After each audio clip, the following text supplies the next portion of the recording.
सभी मित्रों को संध्याकालीन प्रणाम। और आज मैं जो बोलने जा रहा हूँ उसका सीधा संबंध ज्वलन से एक समस्या से है। और सबसे बड़ी आजकल मेरे पास जो समस्या यूथ की आ रही है कि ज़्यादातर लोग ये प्रॉब्लम लेके मेरे पास आते हैं कि साहब मैं 1 साल अभी नहीं हुआ है और शादी डिस्टर्बेंस हो रही है मुझे। तो ठीक है, मैंने तमाम अध्ययन के बाद और अपने अनुभव के आधार पे आज मैं यही बोलना चाहता हूँ कि आपका वैवाहिक जीवन जो है, चाहे पुरुष हो चाहे वो नारी हो, वैवाहिक जीवन जो है वो एक बड़ी घटना जीवन की है कि अगर सुखद जीवन है आपके वैवाहिक तो बहुत बड़ा सुख आपके पास है, और सब कुछ संपदा है और वैवाहिक जीवन सुखी नहीं है तो मैं तो यही कहूँगा कि आपके लिए बहुत बड़ी समस्या है। तो ये भी एक जीवन की बड़ी घटना है वैवाहिक जीवन। वैवाहिक जीवन सुखी किन लोगों का है पहले ये जानना होगा, और अगर नहीं सुखी है तो फिर हम क्या करें वो रेमेडी भी मैं आपको बताऊंगा। वैवाहिक जीवन के लिए पहले मैं कन्या लोगों के बारे में बात कर रहा हूँ। लड़कियों के वैवाहिक जीवन से मेरा ज़्यादा मैं सेंटिमेंटल हूँ क्योंकि वो दूसरे के घर जाती हैं, एक नए परिवेश में उनको अकेले जाना होता है तो एक चैलेंजिंग उनके लिए है। तो मैंने जो देखा है कि जिस भी लड़की का बृहस्पति एक बड़ा फैक्टर उसके वैवाहिक जीवन में है, और वैवाहिक जीवन में किन बातों को मेनली हम देख रहे हैं, एक तो उसके लग्न को देखते हैं, दूसरा हम उसके 4th हाउस को देखते हैं जो सुख भाव है, और तीसरा उसके जो वैवाहिक जीवन का एकदम डायरेक्ट जिसको हम बोलते हैं पति भाव है। तो लग्न तो सबसे ऊपर है, आप कुंडली में जानते हैं, 4th हाउस आप जान ही रहे हैं सुख भाव है, और 7वां हाउस लग्न के ठीक नीचे वाला जो हाउस है वो उसके पार्टनर का है, चाहे वो पुरुष हो चाहे वो नारी हो। तो यहाँ मैं पर्टिकुलरली लड़कियों के लिए बात कर रहा हूँ, नारी के लिए बात कर रहा हूँ कि जो 7th हाउस है उसको हम मेनली फोकस करते हैं। अब अगर हम 7th हाउस को लग्न बना दें, मतलब कि 7th हाउस को हम पहले स्थान पे ले जाएं, और तब हम एनालिसिस करते हैं उसकी भी कि हमारा 7th हाउस कितना मजबूत है। 7th हाउस जितना ज़्यादा मजबूत होगा वैवाहिक जीवन उतना ही सफल होगा। कुछ जनरल चीज़ें उसके साथ में जोड़ूंगा कि 7th हाउस में अगर शनि है, वो उच्च का है, क्रूर है, नीच का है, जैसा भी है, कितने डिग्री का, it is a secondary factor, लेकिन अगर शनि है तो निश्चित आप जानिए कि पति के साथ जो ट्यूनिंग है वो जरूर थोड़ा मोड़ा अंतर है। उस अंतर का अमाउंट तमाम बातों पर डिपेंड करेगा, लेकिन अगर शनि है तो शादी में देरी है, शादी के बाद भी वैवाहिक जीवन में जरूर थोड़ा परेशानी, उस लेवल की जो स्मूथनेस है वो मैंने नहीं देखी है। अब सवाल है कि लग्न फिर क्या करेगी। लग्न तो मैंने कई वीडियो डाले हैं कि लग्न अगर मजबूत है तो बहुत सारी कमियों को दूर करेगा। 4th हाउस भी बड़ा इंपॉर्टेंट है क्योंकि सुख भाव है, और पत्नी सुख को भी मैं एक सुख के रूप में लेता हूँ, तो 4th हाउस भी कितना मजबूत है ये भी देखूंगा। लग्न का मजबूत होना तो अच्छा है ही है, लेकिन सबसे इम्पॉर्टेंट, जैसे आप जाते हैं दिखाने के लिए और हार्ट आपका परेशान किया है तो जनरल मेडिसिन में आप जाते हैं और डॉक्टर आपका MD है, सब है, लेकिन वो कह देता है कि ठीक प्राइमरी जो एग्जामिनेशन हुआ है आपको हार्ट की समस्या है, ECG कराइए, और फिर वो हार्ट में भेज देता है। तो सबसे इम्पॉर्टेंट मैं फिर 7th हाउस पे आता हूँ कि 7th हाउस कैसा है।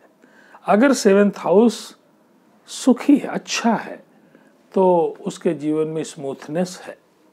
अब सवाल है कि तमाम लड़कियों के कुंडली में, महिलाओं के कुंडलों के थ्रू से जो मैं गुजरा हूँ, मैंने देखा है कि बृहस्पति इस वैवाहिक जीवन के पति सुख का एक बहुत बड़ा फैक्टर है, कवच है। तमाम छोटी मोटी समस्याओं को बृहस्पति झेल लेता है।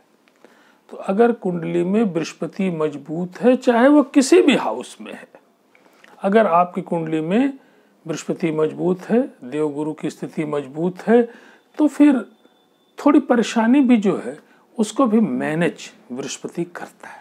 इसलिए मैं हर एक लड़की को बिना कुंडली देखे एक जनरल कहता हूँ, जो ही कोई आता है समस्या लेके या नहीं भी समस्या है कि कैसे स्मूथनेस उसकी लाइफ में बढ़ेगी, तो मैं ये राय देता हूँ हर एक बच्ची को कि या हर एक महिला को जो पीड़ित है कि आप बृहस्पति की पूजा करिए। बृहस्पति के दिन गाय की सेवा करिए। गाय की सेवा तो रोज करिए, वो तो बहुत बड़ा सब देवताओं का वास उसमें कहा गया है। तो गाय की सेवा एक बृहस्पति के मजबूत करने का बहुत बड़ा वो है। और बृहस्पति अगर उच्च का है, उच्च का कब है? जब बृहस्पति कर्क राशि का तो उच्च का है, और नीच का कब है? जब वो मकर राशि का है। इसी प्रकार से कि बृहस्पति हमारा अगर अपने घर का है तो और भी अच्छा है, लेकिन बृहस्पति अगर कमजोर है तब तो निश्चित रूप से स्मूथनेस में कमी है। वैवाहिक जीवन में जो पति सुख है, it is directly proportional to the power of Brihaspati. Brihaspati मजबूत करना ही होगा। अब बृहस्पति मजबूत करने में जो सबसे बड़ा फैक्टर, मैंने कई एक प्रयोग किए हैं कि आप गाय की सेवा बढ़ा दीजिए। नहीं अपने पास गाय है तो गौशाला में भूसा भिजवा दीजिए, गौशाला में दान दे दीजिए, आपका बृहस्पति मजबूत हो जाएगा।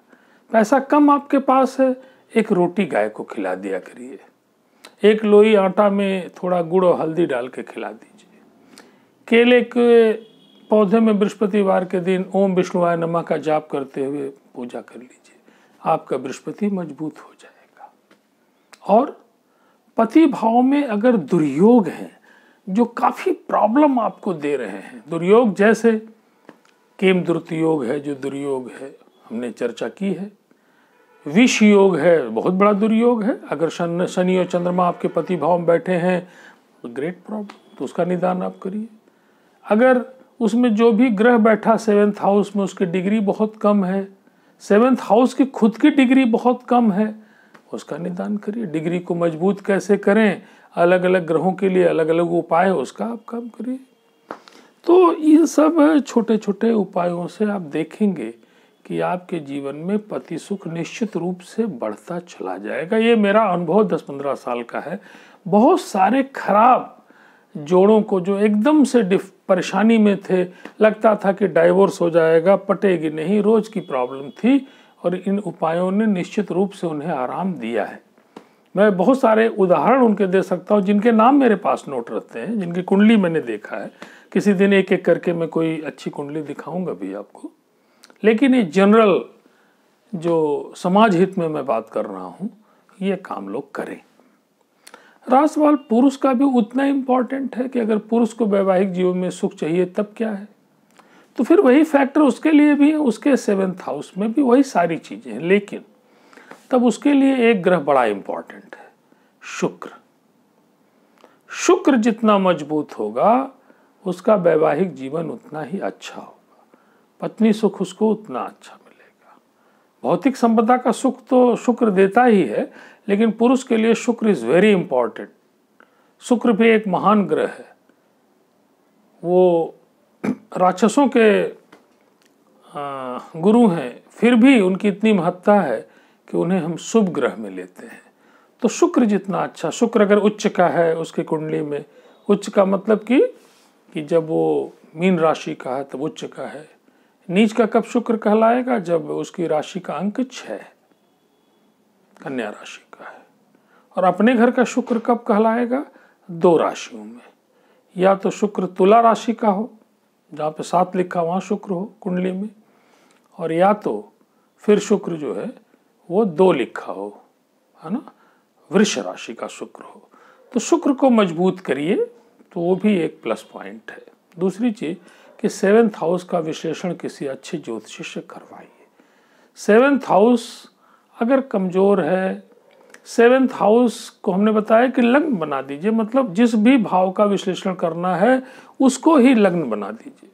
अब 7th हाउस के दोनों तरफ आप देखिए कि पाप ग्रह तो नहीं है, 7th हाउस पे पाप ग्रहों की दृष्टि तो नहीं है, 7th हाउस के मालिक तो नहीं खराब जगह बैठे हैं।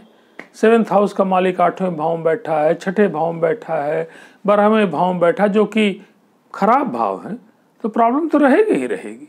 7th हाउस का लॉर्ड अगर अच्छी जगह बैठा है, 5th हाउस में बैठा है या 9th हाउस में बैठा है, तो राजयोग दे रहा है। ये तो स्थानों का असर आएगा ही आएगा।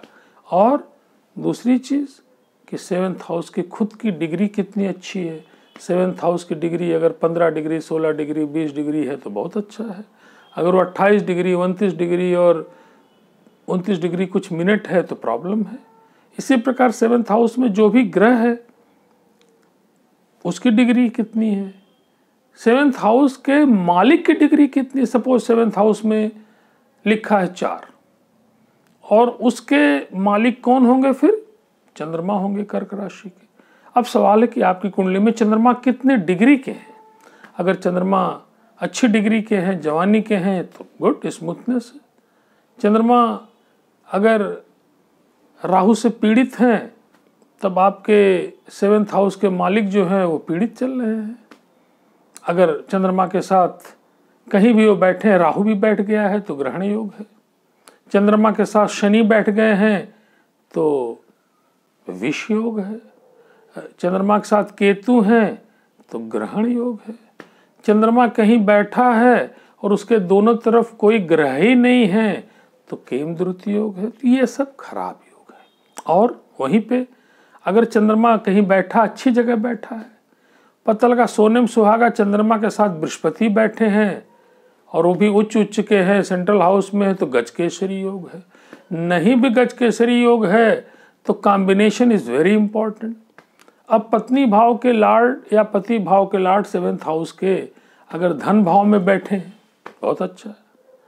वो लोग लाभ भाव में बैठे हैं तो पत्नी आने के बाद लाभ ही लाभ है। अगर उनका कॉम्बिनेशन लग्न के लॉर्ड और पता लगा पत्नी भाव के लॉर्ड ये किसी दोनों एक साथ बैठे हैं, बड़ा अच्छा है। लाभ भाव के लॉर्ड और पत्नी भाव के लॉर्ड कॉम्बिनेशन कहीं बैठे हैं, अच्छी जगह बैठे हैं तो बहुत अच्छा है।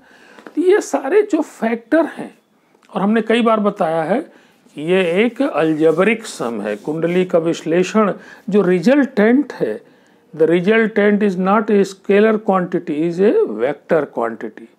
टोटल जो इफेक्ट आएगा उस पर निगाह तो डालनी होगी और उसके लिए एनालिसिस की दृष्टि बड़ी सूक्ष्म होनी ही चाहिए।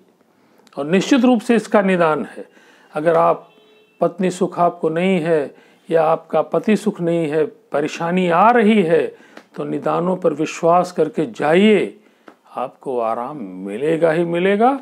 और कुंडली का विश्लेषण किसी बढ़िया एनालिस्ट से कराइए। मैं नहीं कहता कि मैं बहुत बड़ा एनालिस्ट हूँ, लेकिन एक वैज्ञानिक दृष्टि तो मेरी है ही है जो आपको थ्रेटनिंग नहीं देगी।